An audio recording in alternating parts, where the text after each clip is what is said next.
오늘 하나님께서 우리에게 주시는 말씀은 출애굽기 16장 13절로 15절 말씀, 여호수아 5장 10절로 12절 말씀입니다. 제가 봉독해 올리겠습니다. 출애굽기 13장 13절로 15절 말씀. 저녁에는 메추라기가 와서 진에 덮이고 아침에는 이슬이 진 주위에 있더니 그 이슬이 마른 후에 광야 지면에 작고 둥글며 서리같이 가는 것이 있는지라. 이스라엘 자손이 보고 그것이 무엇인지 알지 못하여 서로 이르되 이것이 무엇이냐 하니 모세가 그들에게 이르되 이는 여호와께서 너희에게 주어 먹게 하신 양식이라. 아멘. 여호수아 5장 10절로 12절 말씀입니다. 또 이스라엘 자손들이 길갈에 진쳤고 그달 14일 저녁에 여리고 평지에서 유월절을 지켰으며 유월절 이튿날에 그 땅의 소산물을 먹되 그날에 무교병과 볶은 곡식을 먹었더라. 또 그 땅의 소산물을 먹은 다음 날에 만나가 그쳤으니 이스라엘 사람들이 다시는 만나를 얻지 못하였고 그 해에 가나안 땅의 소출을 먹었더라. 아멘. 우리 이 시간도 하나님 말씀 받기 전에 잠시 기도했으면 좋겠습니다. 하나님, 이 시간도 변함없이 하나님의 말씀을 받습니다. 어찌 보면 우리가 하나님의 말씀의 홍수 시대에 살아가며 우리가 그 말씀을 어떻게 듣는지, 아버지 하나님, 이 시간도 기도할 때 우리 자신을 되돌아보게 하여 주시고 생명의 말씀, 능력의 말씀을 아버지 하나님 우리가 어떻게 들어야 될지를 다시금 아버지 하나님 우리의 마음을 가다듬는 그런 시간이 될 수 있도록 우리 다 같이 하나님 앞에 기도하면서 나가시겠습니다. 잠시 기도하시겠습니다.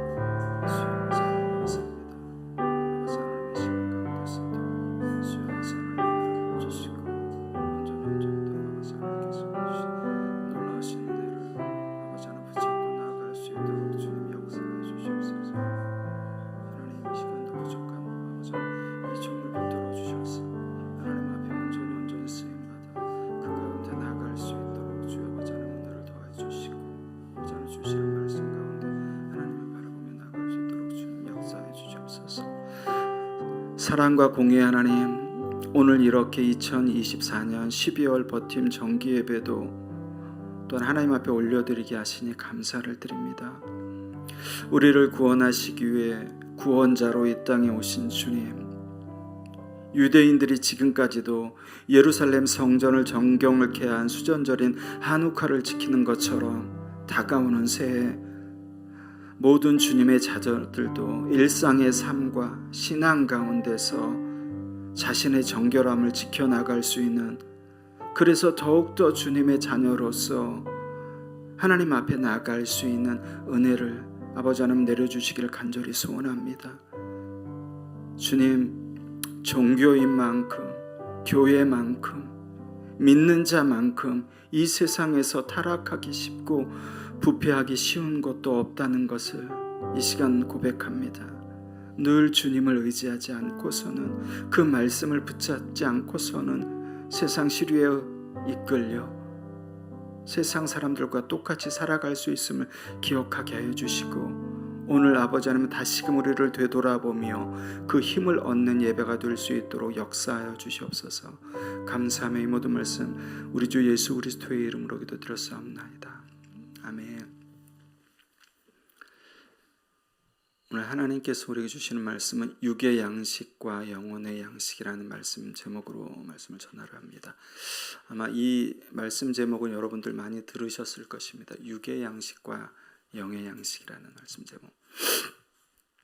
세상으로 보면 이번 달이 한 해를 마치는 마지막 달입니다. 그러나 교회력으로 보게 되면 대림절이 시작되는 12월은 그리스도인들에게는 새로운 한 해를 시작하는 달이기도 합니다. 새해가 되면 많은 사람들이 자신의 건강을 위해서, 가정을 위해서, 또한 자신의 직장을 위해서, 또한 자신의 어떤 스펙을 위해서 여러 가지 계획을 세우기도 합니다.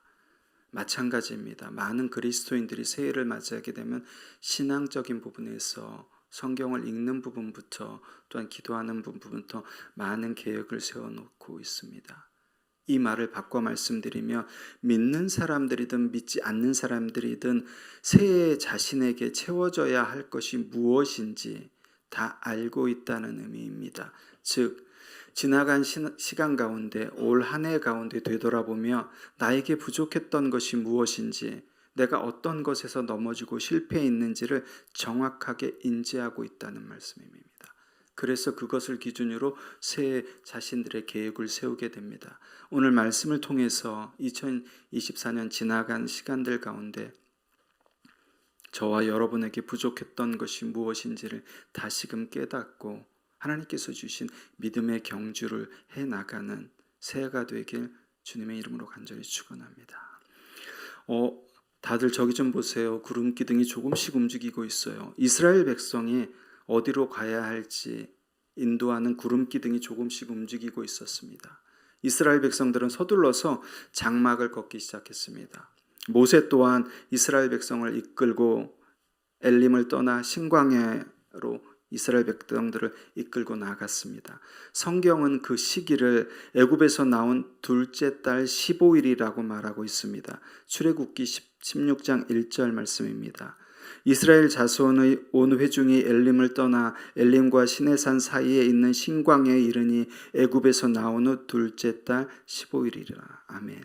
모세가 이스라엘 백성을 이끌고 애굽에서 나온 게 첫째 달 아비벌 15일이니까 애굽에서 나와서 신광야에 이르기까지는 약 한 달 정도 걸렸다는 것입니다. 애굽에서 나와서 신광야에 이르기까지는 한 달 정도 걸렸다는 것입니다. 여러분, 애굽에서 나올 때 이스라엘 백성들이 역사가 요세푸스도 그렇고 그 인원을 가장 미니멈으로 잡아서 200만 명 정도라고 합니다. 출애굽한 인원이. 근데 그들이 애굽에서 나올 때, 출애굽할 때 자기들이 먹을 식량을 얼마나 많이 지고 나왔을까요? 아마 질 수 있는 만큼 지고 나왔을 것입니다. 그럼에도 불구하고 한 달이란 시간이 있기 때문에 지고 나왔던 식량이 다 떨어졌을 것입니다. 다 떨어졌을 것이에요. 200만 명이 그 갖고 나온 식량이 모두 떨어지자 이스라엘 백성들은 또 다시 그들의 주특기인 불평과 불만을 드러놓기 시작했습니다. 금방이라도 폭동을 일으켜서 모세와 아론을 금방이라도 돌로 쳐 죽일 것처럼. 이에 하나님께서 여러분들도 너무나도 잘 아시듯이 아침에는 빵을 내려주시고 저녁엔 고기를 내려주셨습니다. 얼마 동안 내려주셨다고 성경은 증언하나요? 무려 40년 동안. 몇 명이 먹을 양식을 제가 미니멈으로 200만 명이라고 했습니다. 200만 명이 먹을 양식을 40년 동안 아침과 저녁으로 내려주셨습니다. 제가 이 설교를 준비하면서 200만 명이 먹을 고기가 얼마나 될까, 200만 명이 먹을 빵이 얼마나 될까를 찾아봤습니다. 그러니까 기본적인 성인이 먹을 수 있는 양으로 따졌을 때 기본적으로 고기 350톤, 빵 350톤 이라고 기록하고 있습니다. 어떤 역사 신학자는 출애굽한 인원이 성인 남자들만 200만 명이라고 주장하는 사람들도 있습니다. 왜? 이스라엘 백성은 성인 남성 기준으로 그 인구수를 체크했기 때문에. 그러니까 350톤 이상은 됐지만 이해는 되지 않았어요. 350톤이라는 고기를 매일 저녁에 내려주시고 350톤이라는 빵을 매일 하루에 700톤이라는 것을 매일매일 40년 동안 내려주셨다는 것입니다. 이 어마어마한 양을 이스라엘 백성들은 계속해서 40년 동안 받아 먹었습니다. 여러분, 한번 생각해 보십시오. 이스라엘 백성들이 무슨 일을 했나요? 이스라엘 백성들이 무슨 일을 해서 하나님께서 이스라엘 백성들이 일한 노동의 대가로 만나와 메추라기를 내려주셨나요? 아닙니다. 그러면 그들이 하나님의 말씀에 순종했기 때문에 하나님께서 어떠한 상으로 만나와 메추라기를 주셨나요? 그것도 아닙니다. 하나님께서는 이스라엘 백성들이 아침에 일어났을 때 진 주위를 이슬로 덮어서 그것이 빵이 되게 하시고 저녁에는 온 장막 주변에 고기가 넘쳐나도록 내려주셨습니다. 그런데 지금 고기가 없다고, 빵이 없다고 불평불만은 토로하는 사람들이 있습니다. 생각해 보십시오, 여러분. 이들은 이미 애굽에서 하나님께서 내리신 10가지 재앙을 다 눈으로 목도했던 사람들입니다. 애굽에서만 그랬을까요? 애굽에서 나와서 바로 그 홍해를 가르는 사건, 홍해를 마른 땅과 같이 성경은 건넜다고 얘기합니다. 애굽에서 나와서도 하나님께서 행하신 수많은 이적들을 다 목격한 사람들입니다. 그런데도 지금 당장 먹을 육신의 양식 때문에 하나님께서 세우신 모세를 원망하고 있는 것입니다. 여러분 생각해 보십시오. 여러분들이 생각하시기에 지금 이스라엘 백성들의 그 문제가 지금 당장 먹을 것이 없는 게 문제일까요? 내가 지금 당장 먹을 것이 없어서 굶는 게 문제일까요? 만약에 그게 아니라면 이스라엘 백성들의 진짜 문제점은 무엇이라고 생각하시나요? 여러분, 야곱이 자기 식구들과 가축을 모두 데리고 외삼촌 라반 몰래 도망치다가 외삼촌 라반이 쫓아왔죠. 쫓아와서 서로 제외한 다음에 좋게 해결되어서 라반과 헤어진 다음에 야곱은 다시 가족들과 가축을 데리고 어떻게 하나님께서 명령하신 가나안 남쪽 땅을 향해서 걸어갔습니다. 그러면서도 늘 야곱의 머릿속에는 여전히 20년 전에 형 에서를 속이고 장자권을 취득한 거, 아버지의 축복을 취득한 거, 그런 걱정으로 가득 차 있었습니다. 그래서 야곱은 사람들에게 형 에서의 마음을 누그러뜨릴 만한 선물을 사람을 통해 먼저 보냈습니다. 오로지 이유는 하나, 형 에서가 너그러운 마음으로 자기를 용서해 주기를 기대하면서, 그럼에도 야곱은 좀처럼 두려운 마음과 불안한 마음을 떨쳐버릴 수가 없었습니다. 생각해 보십시오. 형이 나를 죽일 수도 있는데 하나님의 명령에 따라서 지금 그 길을 한 발자국 한 발짝씩 옮겨가는 것입니다. 어떻게 보면 죽음의 길을 한 발짝 한 발짝씩 다가가는 거예요. 얼마나 두려웠을까요? 얼마나 무서웠을까요? 온통 야곱의 머리에는 그 생각밖에 없었습니다. 형 에서의 마음을 어떻게 누그러드릴까? 그 생각을 하면서 또 그렇게 하루가 저물어 밤중이 되었습니다. 밤중이 되었을 때 야곱은 자기 가축들과 가족들을 데리고 야복강 나루터로 가서 모두 다 건너가게 했습니다. 자기 혼자만 남고 모두 다 가축들과 가족들을 건너가게 했습니다. 자기가 혼자 남은 이유는 단 하나죠. 감당하지 못할 두려움, 불안함, 그 밀려오는 공포감에 하나님 앞에 혼자 남아서 밤새도록 도움을 구하며 기도하기 위해서 야곱 혼자 남았던 것입니다. 야곱이 얼마나 기도했을까요? 어떤 사람이 야곱 앞에 나타났습니다. 바로 하나님이었습니다. 야곱은 순간 그를 직감했습니다. 그리고 죽기 살기로 하나님 앞에 매달렸습니다. 심지어 20년 동안, 아니 자기 머릿속을 떠나지 않았던 에서 형이 분명히 나를 죽일 거야, 그런 두려움과 공포 가운데 항상 머릿속에 있었던 그 두려움도 잊을 정도로 하나님 앞에 죽기 살기로 매달렸습니다. 그 결과 어떻게 됐나요? 성경은 어떻게 증언하요? 발꿈치나 몰래 잡는 사기꾼이란 이름의 야곱에서 하나님과 겨루어서 이긴 자라는 이스라엘이라는 이름으로 누가 하나님께서 바꿔주셨습니다. 하나님께서 바꿔주셔서 그 후 야곱이 에서를 만나서 어떻게 됐죠? 다른 형제들이 제외하는 것보다 더 뜨겁게 제외하고 헤어졌습니다. 형은 세일로 가고 야곱은 숫곳을 지나 세겜으로 갔습니다. 아무 일이 없었어요. 아무 일이 없었습니다. 여러분, 야곱의 진짜 문제는 형 에서가 아니라 바로 하나님이었습니다. 야곱은 온통 머릿속에 어떻게 하면 형 에서의 마음을 누그러뜨려서 그때의 원한을, 형이 화가 나지 않도록 좋게 화해를 할까, 그런 생각밖에 없었습니다. 그런데 실제로 중요한 문제는 에서가 아니라 하나님과의 관계였습니다. 야곱은 하나님을 만나자 모든 것을 다 잊어버렸습니다. 그리고 깨달았습니다. 형 에서와 화해하는 것보다 더 중요한 것이 있었구나. 그건 바로 하나님과 화해하는 거고 하나님과의 관계를 회복하는 것이 문제였구나. 네, 그렇습니다, 여러분. 야곱이 깨달은 것은 2024년을 살아가는 오늘날 그리스도인들이 겪는 수많은 고난과 어려움, 모든 문제들, 모든 난관들에 대한 솔루션입니다. 해결 방법입니다. 야곱에게만 해당되는 것이 아니라 오늘 이 시대를 살아가는 그리스도인들이라고 하는 모든 우리에게 해당되는 솔루션, 해결책입니다.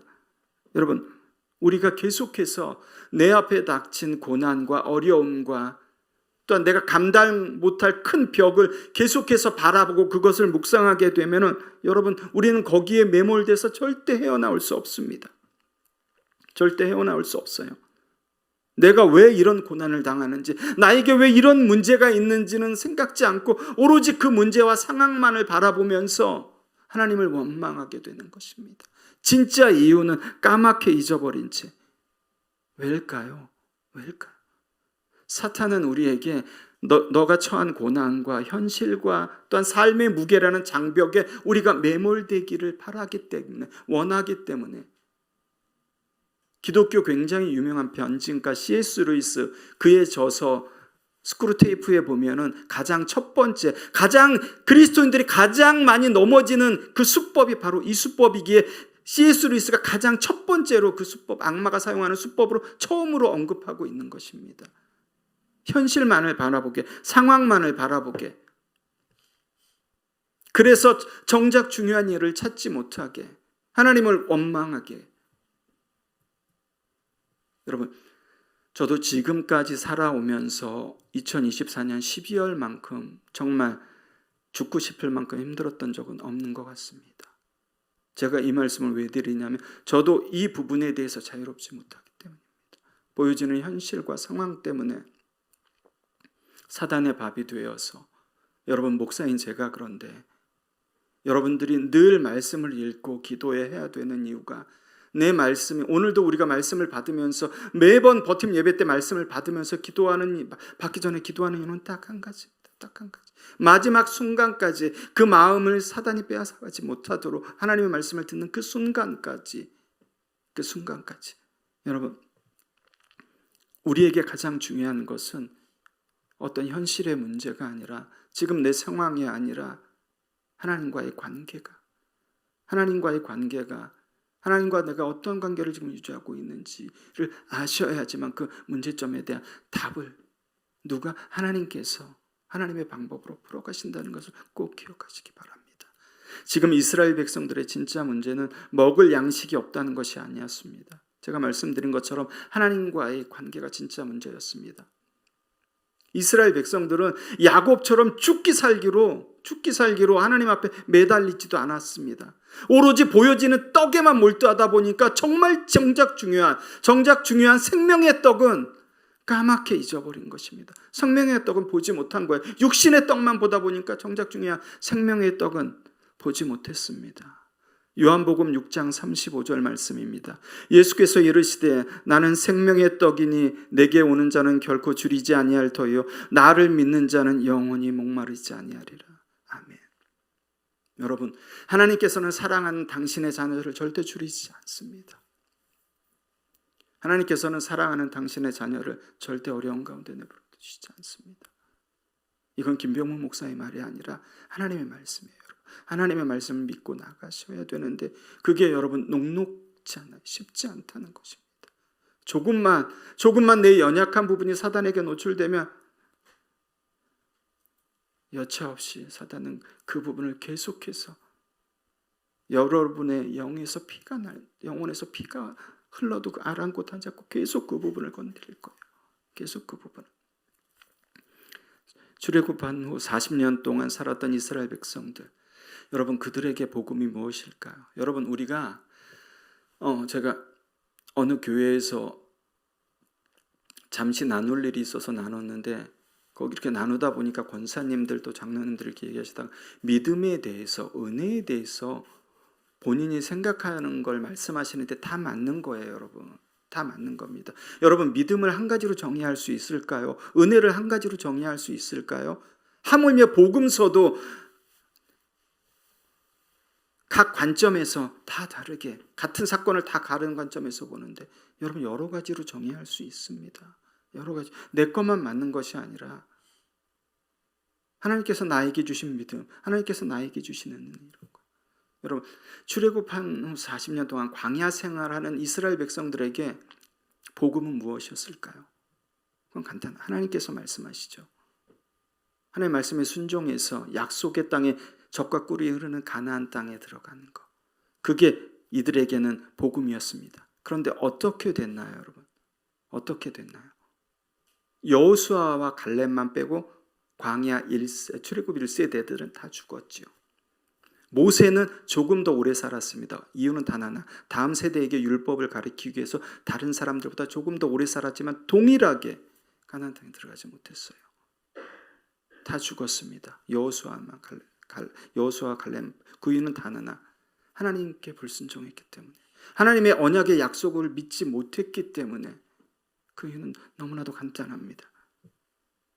여러분, 이스라엘 백성들은 가나안 땅에 들어가서도, 그 젖과 꿀이 흐르는 하나님께서 약속하신 약속의 땅에 들어가서도 단지 그 땅을 우리들의 나의, 우리들의 육의 양식만을 채워줄 땅으로 생각하며 그것만을 바라보며 살았습니다. 하나님께서 모세를 통해 그렇게 말씀해 주셨는데도, 하나님께서 모세를 통해 그렇게 수많은 기적을 보여주셨는데도 오직 생리적인 배고픔과 목마름 위에 그 이상을 전혀 생각하지 못했어요. 목마르고 배고프다 보니까 하나님의 말씀 따윈, 하나님의 약속 따윈 안중에도 없었습니다. 당장 내 목마름을 해결하는 게 더 중요해. 당장 내 배고픔을 해결하는 게 더 중요해. 그런데 여러분, 이것은 철저하게 이스라엘이 선택한 결과였고, 그 결과 출애굽 1세대는 모두 광야에서 죽고 말았습니다. 기억하십시오.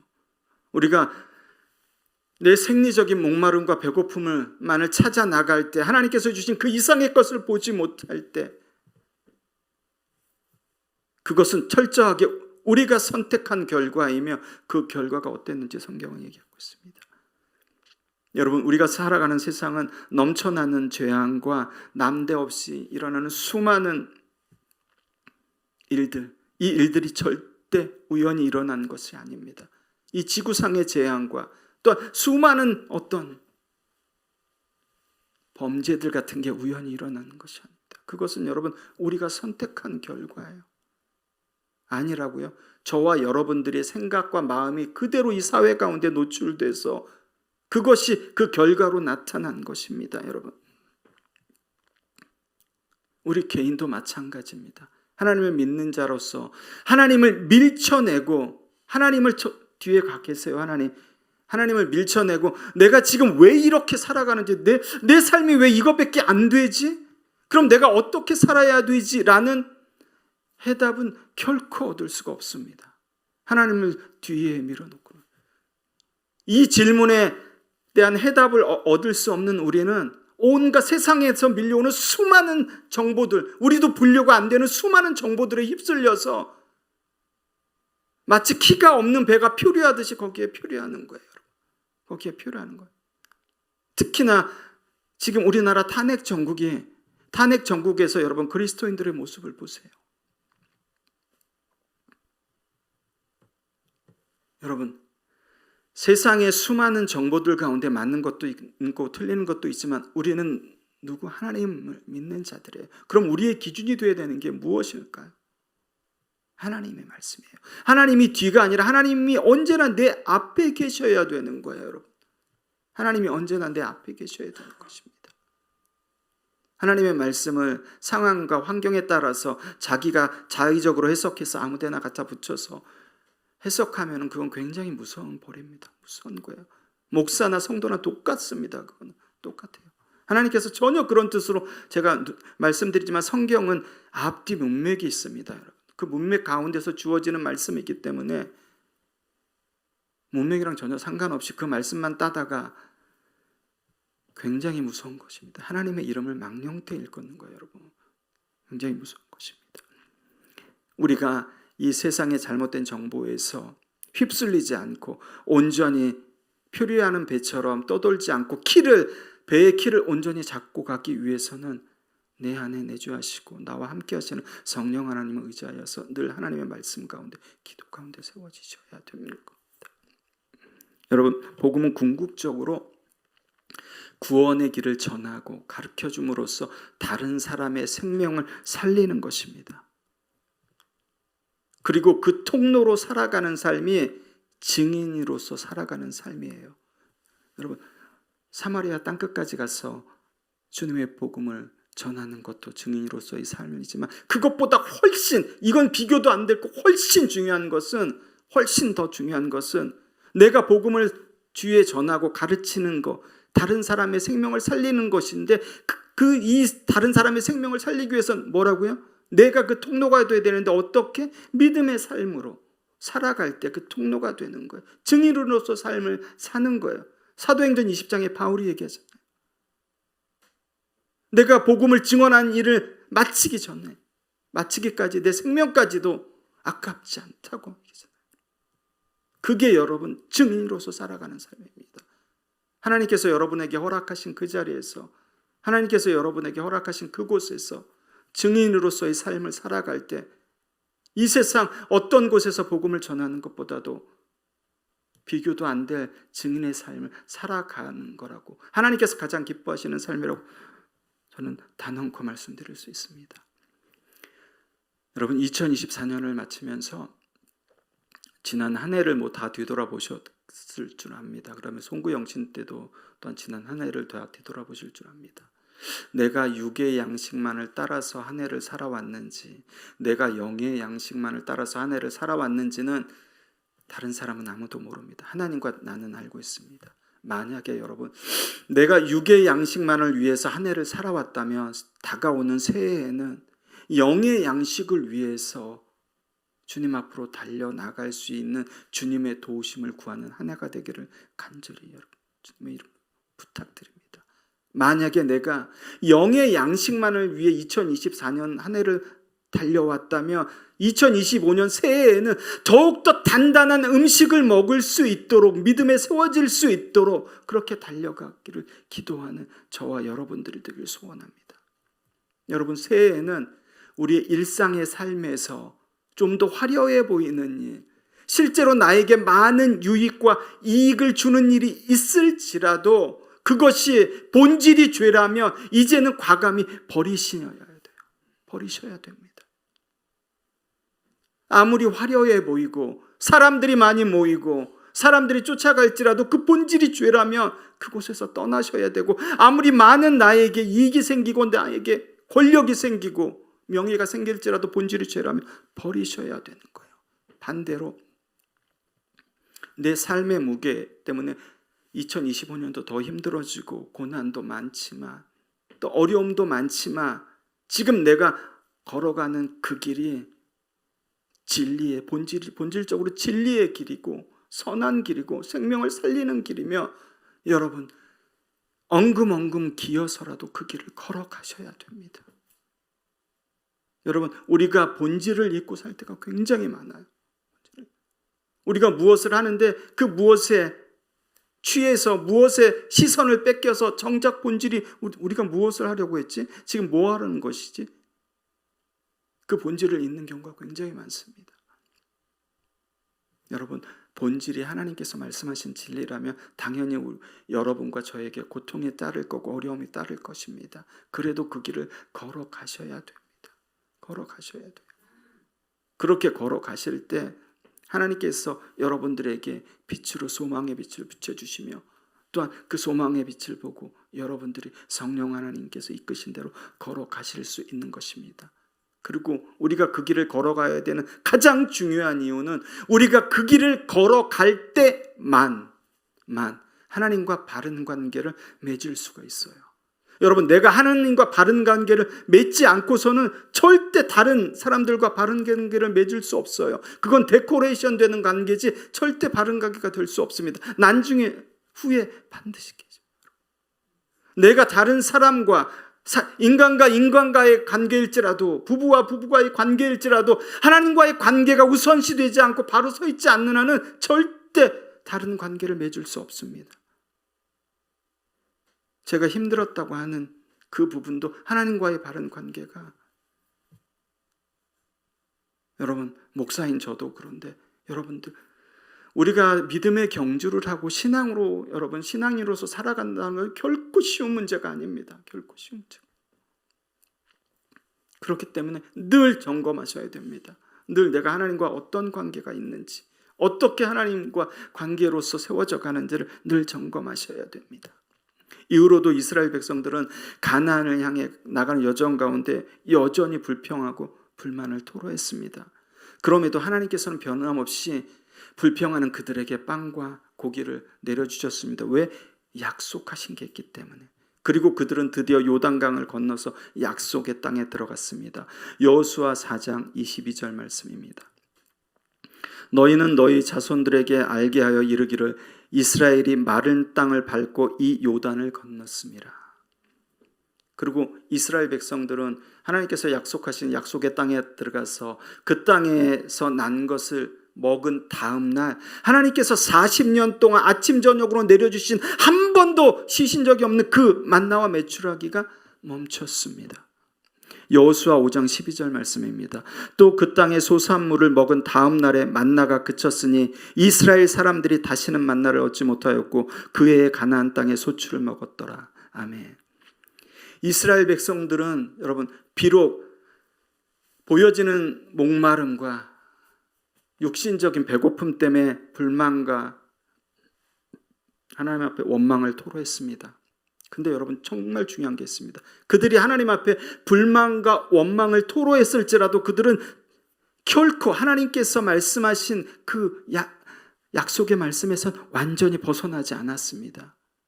그들이 하나님의 말씀을 따라갔을 때 때로는 멈추고 싶고 때로는 다른 길로도 갈까라고도 생각했지만 그들은 포기하지 않고 결국에는 하나님께서 약속하신 약속의 땅을 밟았습니다. 여러분 생각해 보십시오. 이스라엘 백성들이 40년 동안 광야 생활을 하면서 정말 하나님께서 약속하신 그 약속의 땅이 있을까 반신반의하지 않았을까요? 그렇다고 치고 그 약속의 땅을 걸어 나가면서 지금 내가 걸어가는 이 길이 맞는 길이야? 이게 맞는 길이야 지금? 가다가 양식이 떨어진 경우도 많고 물이 없어서 하나님 원망한 경우도 많았는데 이 길이 지금 맞는 길이야? 의심하지 않았을까요? 그런데도 여러분 그들은 끝까지 하나님께서 약속하신 땅에 도착했습니다. 그리고 막상 도착하고 보니 하나님께서 약속하신 약속의 땅에 맞았습니다. 그 증거가 바로 그 땅에서 나는 소산을 먹은 다음 날부터 하나님께서 40년간 내려주시던 만나와 메추라기가 그쳤다는 것입니다. 여러분 어찌 보면 지금 저와 여러분들은 이스라엘 백성들처럼 올 한 해 보여지는 만나와 메추라기 하나님 이거 주세요. 이것만 달라고 하나님 앞에 매달리며 이것만 달라고 살아갔는지도 모르겠습니다. 그러나 여러분 우리가 영의 양식이 없고 왜 나에게는 늘 이런 일만 있냐고 불평불만도 하셨을 것입니다. 저도 마찬가지고요. 그렇지만 여러분 우리는 끝까지 이 길을 걸어가게 될 것입니다. 그리고 우리는 끝까지 하나님을 원망하고 불평하고 때로는 내 고집대로 나갔지만 우리는 끝까지 이 길을 걸어가게 될 거고 우리는 끝까지 하나님께서 약속하신 약속의 땅에서 그 땅에서 나는 소산을 먹게 될 것입니다. 왜냐하면 우리 주 예수 그리스도께서 이 땅 가운데 오셔서 전하신 복음은 우리가 이성적으로 합리적으로 상상하는 그 이상 초월적인 능력이 있기 때문입니다. 그렇기 때문에 우리는 절대로 예수 그리스도께서 전하신 그 복음에서 그 약속의 땅에서 떨어지지 않을 자들입니다. 그것을 반드시 믿으셔야 되는 거예요. 그것을 반드시. 우리가 상상하고 우리가 또한 생각했던 이 과학적 어떤 이성적 무슨 철학적 모든 지식 그 이상의 초월적인 능력으로 우리 주 예수 그리스도께서 이 땅 가운데 오셔서 세상이 상상하지도 못할 방법으로 당신의 복음을 전하셨기 때문입니다. 여러분 먹고 사는 문제는 굉장히 중요합니다. 결코 쉬운 문제가 아닙니다. 어떻게 보면 우리의 전부라고 해도 과언이 아닙니다. 그럼에도 이 문제는 우리가 주님 앞으로 나가기 위한 첫 걸음입니다. 믿음으로 나가기 위한 첫 걸음이에요. 여러분 주님께서도 다 아십니다. 먹고 사는 문제가 얼마나 중요한지, 먹고 사는 것이 얼마나 중요하고 어려운 문제인지 다 아세요. 그런데 그럼에도 불구하고 주님도 육의 양식이 아닌 영의 양식을 먹어야 한다고 우리에게 누누이 말씀하십니다. 여러분 새해에는 무엇을 먹을까 무엇을 입을까 걱정하지 말라고 말씀하신 주님의 말씀을 붙잡는 저와 여러분들 되길 소원합니다. 새해는 우리에게 어떤 어려움과 2024년보다 더 큰 어려움과 환난과 고난이 올 수 있습니다. 그렇지만 2025년 새해에는 야곱처럼 하나님 앞에 죽기 살기로 매달릴 때 모든 문제를 까맣게 잃어버리는 은혜가 저와 여러분들에게 임하길 소원합니다.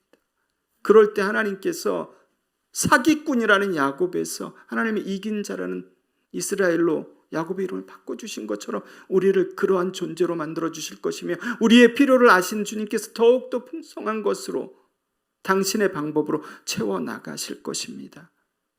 그렇게 하시기 때문에 우리에게 일용할 양식, 즉 내일의 양식을 주시겠다고 약속의 말씀을 주신 것입니다. 그것을 믿고 2025년 한 해도 보여지는 육의 양식이 아닌 하나님께서 주시는 영의 양식을 바라보며 하루하루 그것을 먹으며 나아가는 저와 여러분들이 되길 간절히 소원합니다. 아멘. 말씀 정리하겠습니다. 모세는 애굽 왕국에서 40년간 공주의 아들로 자랐습니다. 그러다가 하루아침에 도망자 신세가 되었고 하루아침에 광야를 떠도는 처량한 신세가 되었습니다. 그리고 비로소 모세는 자신이 지금 살아가는 삶, 자신의 모든 것이 나그네라는 걸 깨달았습니다. 그래서 그 시보라와 결혼하고 처음으로 태어난 아들의 이름을 게르솜, 나그네라고 지은 것입니다. 그렇게 나그네로 살아가면서 하나님 앞에 살아가면서 야곱은 삼촌 라반에게 싹이라도 받았죠. 싹이라도 받았죠. 여러분, 모세는 아무것도 없었습니다. 자기 소유는 아무것도 없었어요. 그렇게 광야에서 나그네로서의 하나님만을 의지하며 살아가는 그 삶이 하나님 앞에 정말 진정한 삶이구나 라는 고백의 둘째 아들 엘리에셀을 낳고 하나님만을 의지하는 다른 뜻의 엘리에셀이라는 이름을 지어줬죠. 여러분, 우리가 이 세상 가운데 아무리 많이 가지고 아무리 많이 지식이 있고 아무리 많은 사람들이 있고 아무리 화려한데 우리가 소속돼 있을지라도 우리는 이 땅 가운데 나그네입니다. 여러분, 무얼 더 그리 풍족하게 사시려고 살겠다고, 얼마나 더 편안하게 살겠다고 육의 양식을 쫓으며 살아가실 건가요? 그러한 삶은 여러분 결국에는 내 자신과 내 자신이 그리스도인이라는 그 사이에 괴리감만 키울 뿐입니다. 나는 일상에서 이렇게 살아가는데 내가 그리스도인이 어느 날 들어보니까 이 사이의 괴리감을 어떻게 해결하실 건가? 그 해결할 수 있는 방법은 오직 한 가지밖에 없습니다. 나그네로서 살아가시는 것입니다. 늘 광야에서 늘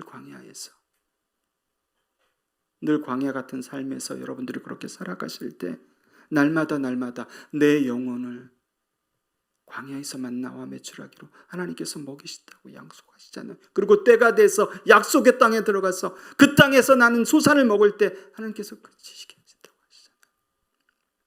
약속의 말씀을 여러분 붙들고 2025년 새해에도 보여지는 게 다가 아닙니다. 보이지 않는 게 중요한 게 훨씬 많듯이 보이지 않지만 또 날마다 육의 양식보다 밥보다 더 중요한 하나님의 말씀과 기도로 단단하게 세워져 나가는 저와 여러분들 되길 간절히 소원합니다. 아멘.